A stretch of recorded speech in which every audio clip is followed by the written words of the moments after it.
How to update Kik App. Hello, welcome to another tutorial. In this tutorial, I'll show you how you can update the Kik app. So how do you go about it?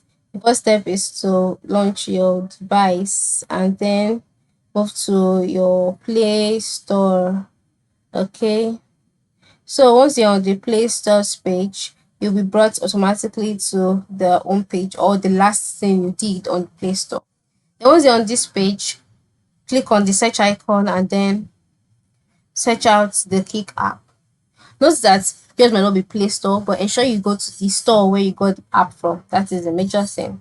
So once you've found the Kik app, if there is a recent update on the Kik application, by the right side of the screen, instead of the option open, what you would see is updates, right? What you would see is the updates option. Once you can see that, click on it. So once you click on updates, the latest updates will be downloaded and it will be and you'll be able to use the latest version of the Kik app.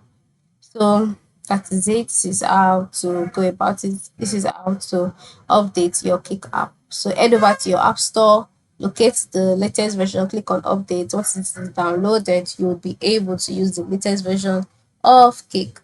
Thank you for watching and have a very good day.